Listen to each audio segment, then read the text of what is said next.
in mangroves, and fisheries, 1/5 of the world's largest fisheries, as you mentioned. So they're really critical ecosystems, not just for the climate, but also for nature and people.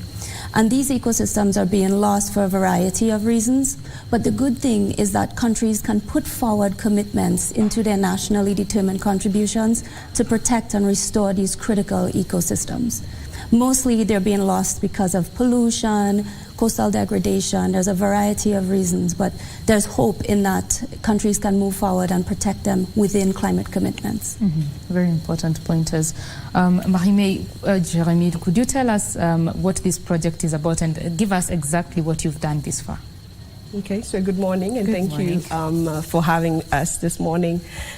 So within the Seychelles, through SECAT, we were able to support the government of Seychelles in bringing together partners, and it was done through a collaborative approach. So the Seagrass mapping project that we've undertaken since 2020, it's been led with partners from Pew Charitable Trust, from Oxford University, and also working with local organizations in the Seychelles to build that capacity in doing for the first time the full ground truthing for verifying the full extent of seagrass in the country. And this has been a very important milestone for us, because it now allows us to know what we have in terms of extent, and therefore when planning in terms of the delivery for management now, you have more of an evidence base that will support how the government goes ahead in making those critical decisions about how we protect those critical ecosystems moving forward. And Dr. Byers, she has mentioned the issue of science-based decisions. How do you find that working out? So science should always inform policy, regardless of what policy it is. And Seychelles really took the bold step to advance the science on seagrass, looking not just to build their first field-verified seagrass map, but to also understand how much carbon is stored in those seagrass meadows. And now the country has the scientific baseline for conservation, management, and protection. Science is very important towards policy. Right. So, Minister, when you now talk about these policies coming up with these policies, how does the government go around it? And also, how do you ensure that the government is actually putting this as a priority? Because sometimes money is put elsewhere and not in these conservation efforts. So how do you ensure that you're making the government or the people who are making those decisions understand? Well, Seychelles, I think it's very important for us to, and we've stated that many times in public, that conservation of our natural resources is one of our key priorities, and government has put that on the front line as one of the first things that we do in terms of consideration for development. So conservation is very much part of what we are planning for, and we are making sure that the people who are part of the process, who should be part of the process, are included. And we also make sure that they are embedded into our plans for the future. The National Development Strategies of Seychelles incorporates all those elements, the elements of conserving natural resources, the element of climate mainstreaming, and the element of involvement of the population in the efforts of the country. So for us, it's a key aspect of our development policy, and especially given that we are island states, and the number of options that we have are quite limited, and we depend on the natural environment around us, and we understand the value of what we have in terms of natural assets that we should use wisely for the benefit of the country, but also conserve for the benefit of the world. That is a very important point, because you find that island nations, as well as most developing countries, well domiciled in Africa, they are very low carbon producers. But, well, you know, we are the ones who are suffering the impact of the climate change the most. So I think let's now talk about, you've talked about putting the money and ensuring that it's prioritized. For the local communities, these ecosystems don't just exist in isolation, yeah? There are communities that depend on them. How do you work with the local communities to ensure that they are part of the restoration and conservation process? I'll start with you, Shahani.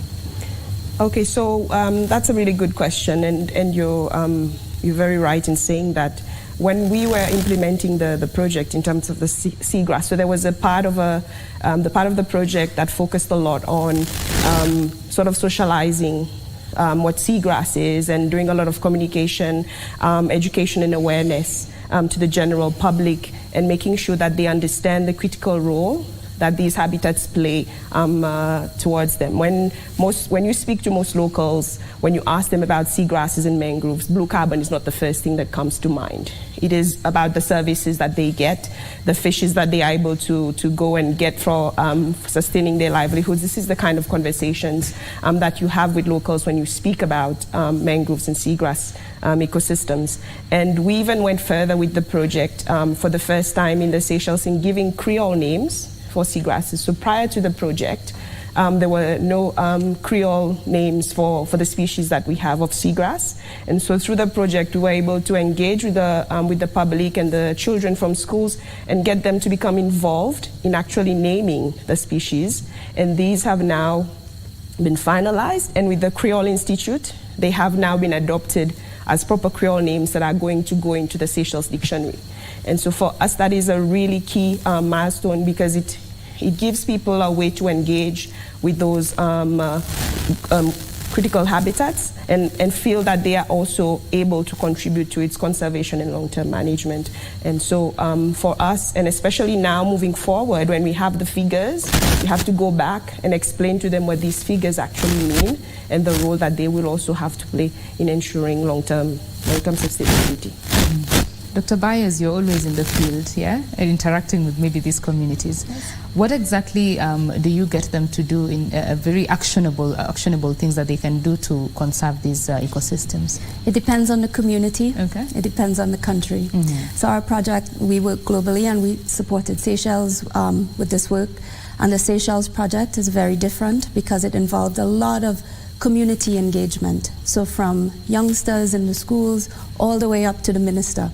And so the community engagement really varies project by project, but without community involvement, there can be no legacy. So the new words for seagrass in Seychelles gives the people of Seychelles, the Seychellois, the legacy of not just why these ecosystems are important, but it makes it socially relevant when you're talking about seagrass. You know, you have a local word. So in each place, it varies. In Belize, we have a project in Belize. The community engagement there is around mangroves. And so it just depends on the country and the project. Mm-hmm. But without community, you can't have legacy. Without community, you can't have legacy. Of course, when you're talking about the blue ecosystem, there's the blue economy, and people want, or countries want to benefit from it. Much of Africa's blue economy is yet to be fully tapped. How do you ensure that you're tapping the blue economy, but at the same time taking care of it and conserving it for future generations? You know, I'll start with you, Minister. Thank you. I think Seychelles has had a very long history of putting forward measures to try and conserve what it has.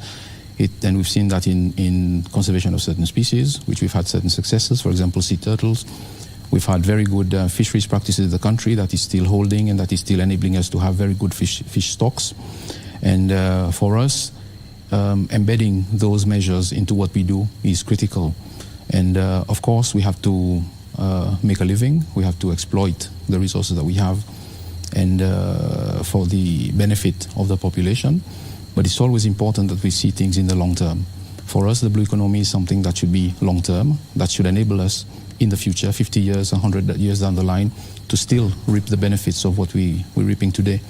And for the future generation themselves to be able to enjoy what we are enjoying today in terms of ecosystems, in terms of ecosystem services, in terms of resources and options for economic development. So for us, it has to be a long-term thing, and we have to prioritize conservation of those resources and embedding those conservation measures into the practices of today. Mm. Something to add, Ms. Jeremy? I think for us in the Seychelles, it's been a long time coming in terms of the general conservation approach, as the minister has said, and I think since 2014, when the country embarked on its Marine Spatial Plan initiative, really all of this started to come together, and this is where we have been really trying to make sure that the MSP is that tool that we use to develop the blue economy for the Seychelles. And that not only looks at the economic aspect of it, but it has a strong arm on biodiversity conservation. It builds in element of climate resilience, and then forges ahead in seeing how we can sustainably build our economy. Because the basis for us is really the ocean resources that we have. So if we do not manage it well, then you're not going to be able to get a lot out of it. So I think it's more of a more unified approach that the country has taken, and I think it will help us to achieve that in the future. Let's talk about collaboration. I mean, Africa, congregated the whole of this week to discuss climate issues that are facing the continent and solutions as well. How important is collaboration in terms of conservation efforts as well? Let's start with you, Minister. I think it is one of the key elements of what we should be doing. We, as a small country, cannot mobilize the amount of resources that is necessary for us to achieve those targets, and it's important that we build long-term constructive relationships with all our partners, and we seek to also encourage other partners in the region to also build those relationships such that we, when we achieve certain targets, certain goals, it is for the region and not just for us, because conservation and preservation of natural resources cannot be for one country alone, and it would not work. So for us, it's important that we have this collaboration that is enjoyed or supported by everyone, and that we do get to a point where everybody is working at the same level, they are collaborating at the same level, and resources are flowing, and then we can get widespread benefits for the region.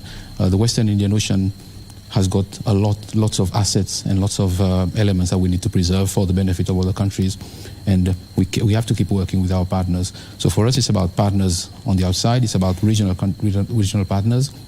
Seychelles is part of the Nairobi Convention, and we have been very actively working with our partners on that side. We really appreciate the fact that Africa is coming together, and we are pushing for a lot more collaboration between countries and a lot more joint programs that would help all countries to achieve their targets together. And also at the global level, we are very happy with the call for countries to come together and for partners from the international scene, North-South cooperation, South-South cooperation, to work together to achieve global goals. So for us, it's primordial, and it's critical to the effort that we are trying to make today for ecosystems and for climate. I'll get back to you with a question on matters policy, but I'd like to get Dr. Baye's comment on this. I see you nodding very seriously on that. There's a saying, if you want to go fast, you go alone, but if you want to go far, you go together. And so collaboration is really important. The model from Seychelles of using science to inform policy through partnerships is one that can be scaled across the region and I think globally. And so that Seagrass mapping exercise is now hopefully to be expanded to Kenya, Tanzania, Mozambique, and Madagascar, with lessons learned and peer-to-peer knowledge sharing across the region. And so we're also looking towards the Nairobi Convention, partnering with WIOMSA, the Western Indian Ocean Marine Science Association, to have that dialogue and to have that shared space so science can flow more easily into policy. Very important. And speaking of policy, Minister, one thing that came out during the ACS, the Africa Climate Summit, was that the policies in most African countries are not, let's say, they're not creating an environment that attracts sufficient financing for climate change. Is there anything that is different in Seychelles from that, and maybe are there any lessons that can be learned? Well, Seychelles, we try to, one of the principles that we follow is that we try to do as much as we can with what we can get at the moment. We are not waiting for gifts from outside. We have to try and do whatever we can, as we've done with the Seagrass, with the resources that we have. And for us, it's a question of creating that confidence, making sure that our partners are confident that when they put money or when they put resources into the system, you would see results, and also that the money would go towards the objective for which it was agreed on. So for us, it's a question of creating that confidence, working with our partners so they actually accompany us in the long term, but also for us the the partnerships that we have to build have to be something that is embedded internally into the country, so that we know that our partners, when they come to the country, they have really professional entities to work with, and they are able to actually deliver. SECAT is one of the entities that we built up over the years that is proving to be very useful in this kind of partnership building. So we have to have those conditions in the country to enable our partners to come in and work and benefit us and also our neighbors and the region itself. Very important. Thank you very much for that point. Remember that we are having a conversation about mangrove and seagrass conservation, and we are taking lessons from Seychelles. In studio, I have Flavien Joubert. He is the Climate Change and Environment Minister in Seychelles. There is also Dr. Stacy Byers, Senior Officer at the Pew Charitable Trust, as well as Marie-May Jeremy, the CEO at Seychelles Conservation and Climate Adaptation Trust, SECAT. You can get in touch with us on Twitter. We are at KBC Channel 1. My personal Twitter handle is at Betty Kiptum. Do ask your questions. Do share your thoughts on this conversation, and we shall be sampling some of them within this particular broadcast. Now, ladies and gentlemen, let's talk about the involvement of private sector. Of course, this is not a job that one entity or one sector can perform. So what is the role of private sector in these conservation efforts? I'll start with you, Marie. Okay. So I think, traditionally, we have always, been with the notion that conservation is the business of people working within the sector. Conservation and long-term management of resources, that is. But more and more now, we're seeing that this is no longer the case. The private sector has a lot of sway. They have a lot of capacities and the potential to really turn the tides around a lot of the environmental issues that we currently face. And this is one of the core things that at SECAT we look at. We try to go beyond your conventional financing mechanisms and look at those more innovative financial solutions that look at blended finance. And blended finance involves your traditional sources, your grant mechanisms through your international donors, but also how private sector can contribute directly, but also take actions on them by themselves to actually support the work in country. And within SECAT, this is some of the partnerships that we are now exploring. And through new programs that we're trying to bring into the country to help with climate change resilience and biodiversity conservation, we've started that conversation with key private sector. So looking at financing institutions, banks, how they can also green their products that they offering so that we can support people, supporting investment of small businesses to make them more green, providing sort of seed capital to de-risk ideas, innovation that can help with providing some of the much needed solutions that we need as a country. And I think more and more, this is the way that countries will have to go. You have to look at your specificities in countries, look at the partnerships that you can help grow, but also come up with solutions that will respond to the needs of the community and the country. Because it is a very big undertaking to leverage funding from outside, from private sector, but within country, you have to therefore create the platform for people to uptake and access the funds and make it available for the people on the ground who are doing the work and who require building climate change resilience. And again, coming back to local communities, because all of the work we do has no relevance if it doesn't come back down to the people in country who really need it. And how is the private sector reacting or just taking up those challenges that you're throwing at them?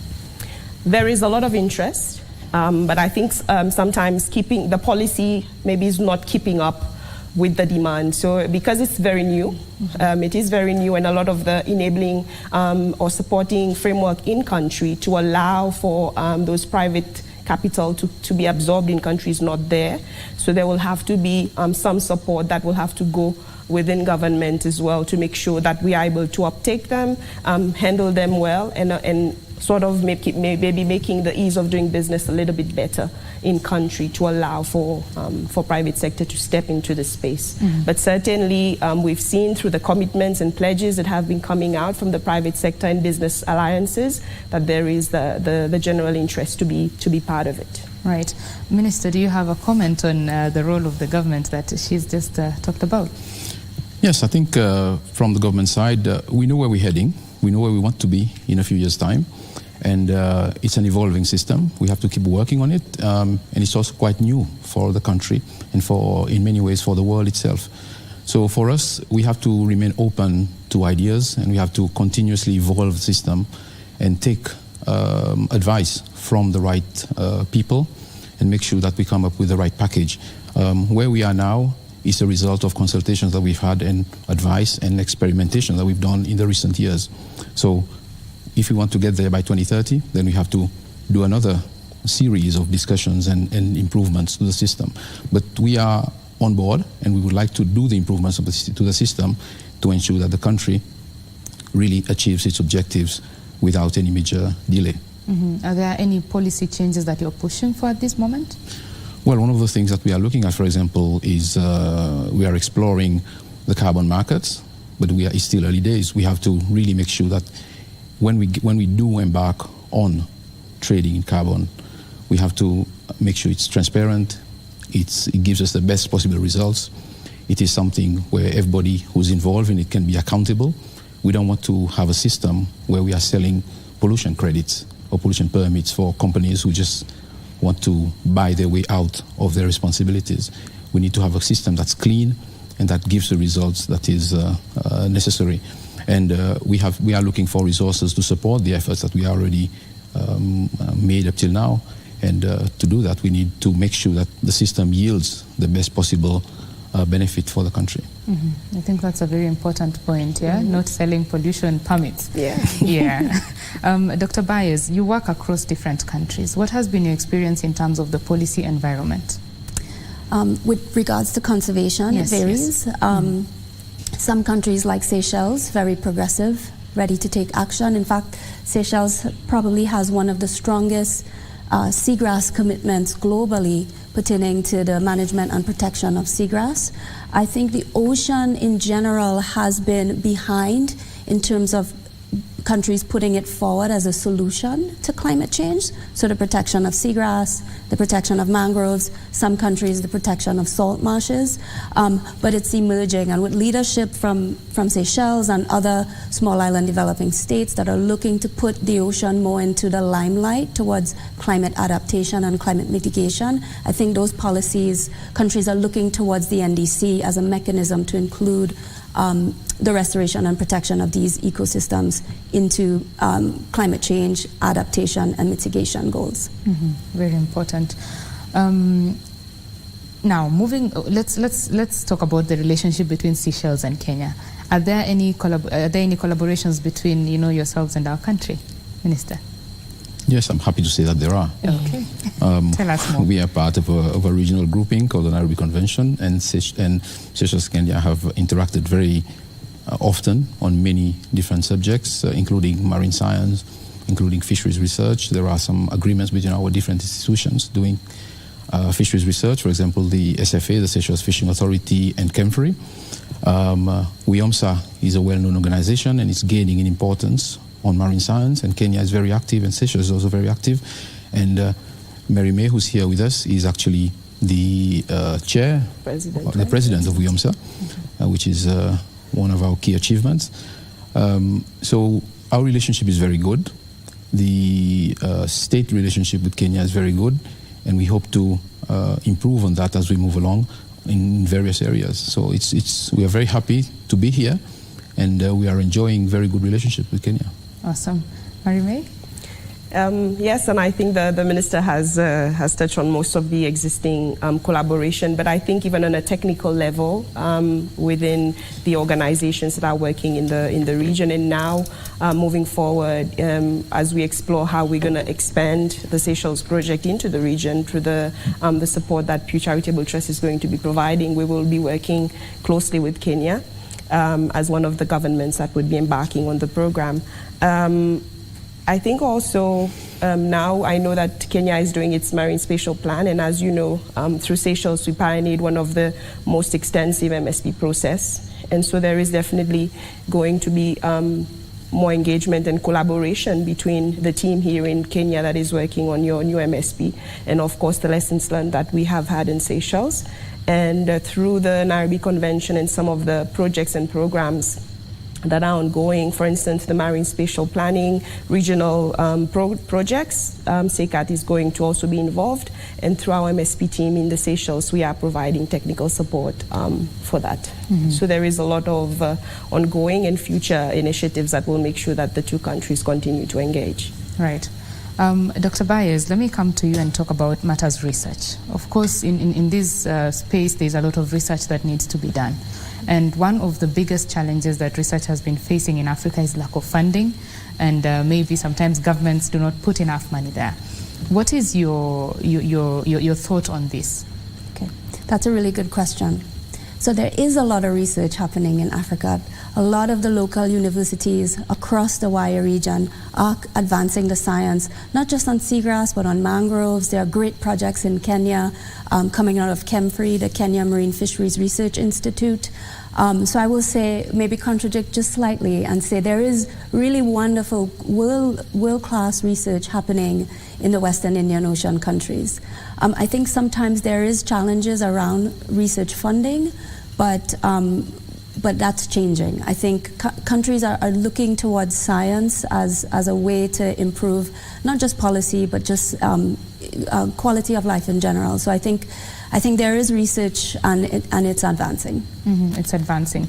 How about the training of people in this particular industry? Is there sufficient training that is going on? So I can't speak region-wide, but I could speak about the project in Seychelles and say, as part of the seagrass mapping and carbon assessment project, we, in partnership with a variety of local organizations, did training on how to take seagrass soil sediment to estimate carbon, how to be involved in a satellite imaging mapping project. And so as part of our work, we try to make sure that capacity is strengthened, because there's already capacity in country, so it's not about development necessarily, but it's bringing in experts who can train up and advance existing capacity and existing experts in country. So that's a core tenet of our project. Mm-hmm. And Minister, what is the role of government in ensuring that there's this capacity building? Well, capacity building in terms of educational training is something that we are doing through the university in Seychelles. And we are now at the stage where we have seen about almost 3 or 4 cohorts who have come out of the University of Seychelles in environmental science. And they are proving to be quite proficient in their field, and that's helping the country very much. Many of them, they are involved in the current projects. And also, we are supporting research in many ways, allowing for better research and also more better funded research through, for example, support to SECAT, through, for example, certain other funds that are being set up under other departments within the government, where people are being invited to submit projects and proposals, innovation that has to do with the blue economy, marine science, or new innovative products coming out of the marine environment. So government is pushing for an economy where you have a lot more people involved in protection efforts, but also in other innovations that will enable us to derive benefits from these resources that we have without endangering the resources themselves. Mm-hmm. We'll talk more about the innovations in just a little bit. We want to take a quick break here. Remember, we are talking about seagrass and mangrove conservation with a team that is from Seychelles and works on a project in Seychelles. Flavian Joubert, he is the Climate Change and Environment Minister in Seychelles. Marie-May Jeremich, the CEO of Seychelles Conservation and Climate Adaptation Trust, that is SECAT, as well as Dr. Stacey Byers, the Senior Officer at the Pew Charitable Trust. BizCheck takes a quick break. When we come back, more on this conversation. Stay with us.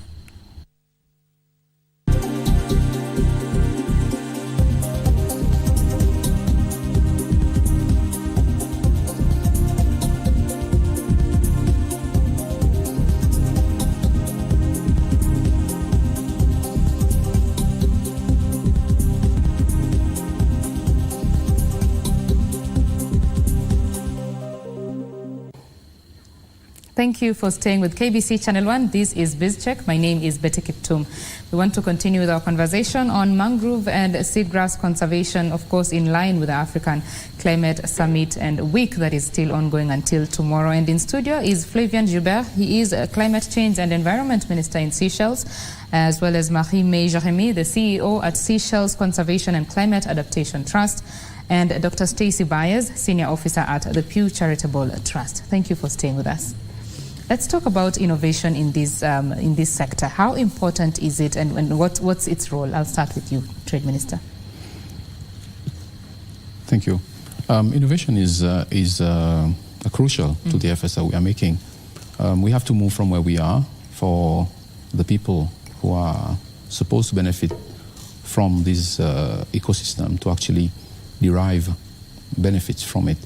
And we have to have the right support to enable them to innovate and explore the possibilities that we have in the blue economy and the possibilities that we have within the maritime space that we occupy. So it is something that we have to support and that we see as important. And it is something that we think, if we support in the right way, would benefit the maximum number of people and the maximum percentage of our economy. So for us, it is the future, and something that government is very intent on supporting. Mm-hmm. Marie, I will get your thoughts in a little bit, but let's come back to studio and continue with our conversation here on mangrove and seagrass conservation. Marie-May, just give us your thoughts about innovation and where the project is at in terms of innovation. Okay. So innovation is obviously where we're looking to find most of the solutions for the big problems that we have at the moment, and a lot of the ideas can be found within the local communities and the natural solutions that they can come up with. And within SECAT, we have a flagship program called the Blue Grants Fund that is aimed at just doing that. So it aims to empower the local community and promote ocean stewardship. So we offer grants every year in 3 categories, small, medium, large, that allows Seychellois to really try and test, trial and nurture new business ideas, trial new innovation, new solutions for climate change resilience, but also towards the conservation and management of the marine protected area network within the Seychelles, because we firmly believe that a lot of the solutions can be found with the people. And so innovation is key, and it will continue to be so. And again, in a lot of the blue finance mechanisms that we are exploring, they are promoting innovation. And this is also where the private sector will potentially see an entry point in supporting those ideas once they pass the idea of just coming up with new things, new ways of thinking, but then upscaling that to a level where it can actually have national, regional, and even global impacts towards climate change, resilience, and long-term biodiversity conservation. Mm-hmm. And remember that in studio I have a team from Seychelles, that is Flavien Joubert, the Climate Change and Environment Minister, as well as Marie-May Jeremy, the CEO of SECAT, and Dr. Stacey Byers, the Senior Officer of the Pew Charitable Trust. Now, Dr. Byers, what is your view on matters innovation, and how have you seen innovation coming through in this project and the other projects that you also work on? Thank you. I think historically when we think about addressing the impacts of climate change, we've always looked to terrestrial solutions.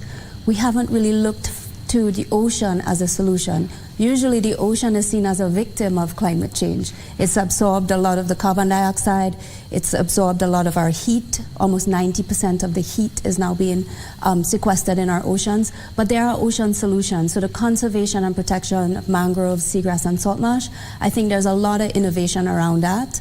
Moving towards expanding those ecosystems, protecting and managing it, is something that countries are looking towards adding into their climate commitments. So for me as a scientist, I really see that as the front line of the next wave of climate commitments towards helping keep our planet temperature to a reasonable degree. Mm-hmm. So as we move forward, what is the way forward for this project? What is the future like? I'll start with you, Marie.